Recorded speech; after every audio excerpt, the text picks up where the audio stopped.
Selamat pagi, pembacaan kita dari kitab Keluaran 8, tulah kedua Katak. Berfirmanlah Tuhan kepada Musa, pergilah menghadap Firaun dan katakan kepadanya, beginilah firman Tuhan, biarkanlah umatku pergi supaya mereka beribadah kepadaku. Jika engkau menolak membiarkannya pergi, maka aku akan menelahi seluruh daerahmu dengan katak.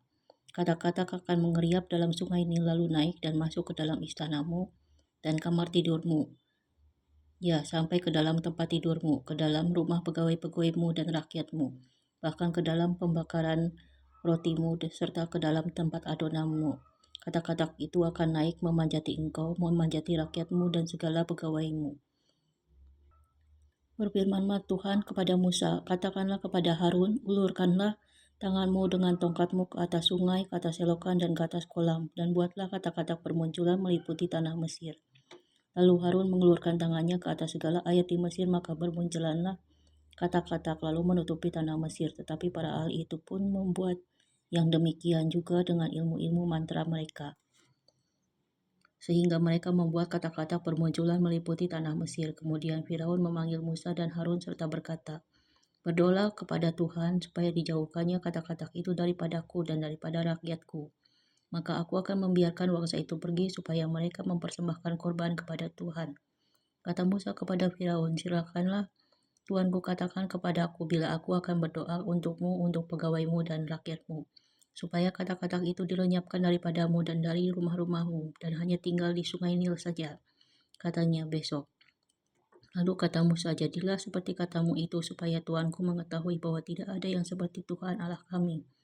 Maka kata-kata itu akan dijauhkan daripadamu, dari rumah-rumahmu, dari pegawai-pegawaimu, dan dari rakyatmu, dan hanya akan tinggal di sungai Nil saja. Lalu Musa dan Harun keluar meninggalkan Firaun, dan Musa berseru kepada Tuhan karena kata-kata yang didatangkannya kepada Firaun. Dan Tuhan melakukan seperti yang dikatakan Musa, sehingga kata-kata itu mati lenyap dari rumah, dari halaman dan dari ladang. Dikumpulkan oranglah bangkai-bangkainya bertumpuk-tumpuk sehingga tanah itu berbau busuk. Tetapi ketika Firaun melihat bahwa telah terasa kelegaan, ia tetap berkeras hati dan tidak mau mendengarkan mereka keduanya seperti yang telah difirmankan Tuhan. Tulah ketiga, nyamuk. Berfirmanlah Tuhan kepada Musa, katakanlah kepada Harun, urulkanlah tanganmu dan pukulkanlah itu ke debu tanah, maka debu itu akan menjadi nyamuk di seluruh tanah Mesir.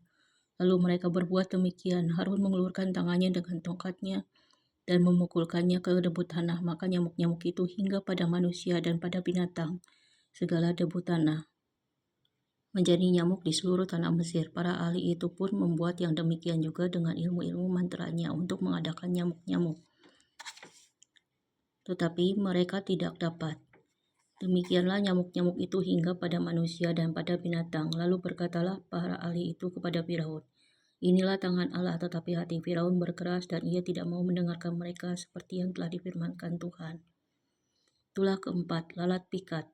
Berfirmanlah Tuhan kepada Musa, bangunlah pagi-pagi dan berdirilah menyentikan Firaun pada waktu biasanya ia keluar ke sungai. Dan katakanlah kepadanya, beginilah firman Tuhan, biarkanlah umatku pergi supaya mereka beribadah kepadaku.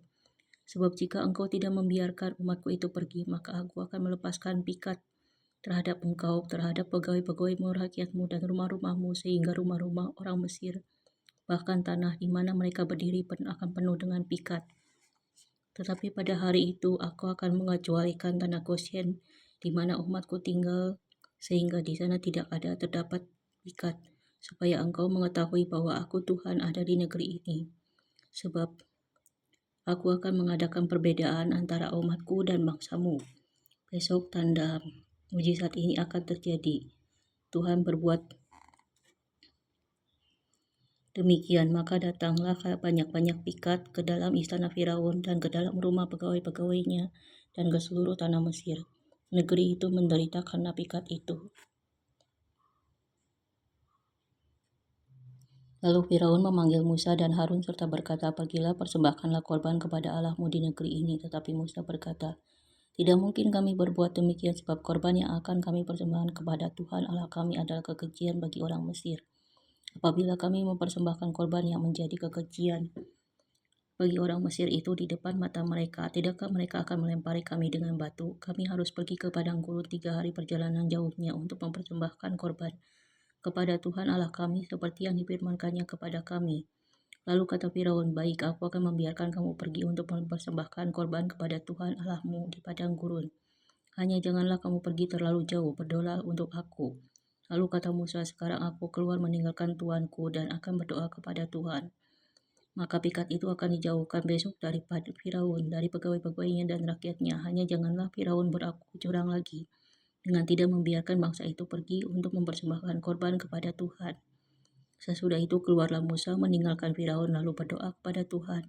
Dan Tuhan membuat seperti yang dikatakan Musa. Pikat itu dijauhkannya dari Firaun, dari pegawai-pegawainya dan rakyatnya. Seekor pun tidak ada yang tinggal. Tetapi sekali ini pun Firaun tetap berkeras hati, dia tidak membiarkan bangsa itu pergi. Kesimpulannya, dari perubahan sikap sementara Firaun yang hanya mencari Tuhan saat tertekan lalu kembali mengeraskan hati, kita belajar bahwa tanpa pertobatan yang sungguh hati manusia mudah kembali pada keadaan semula meskipun Tuhan sudah bekerja.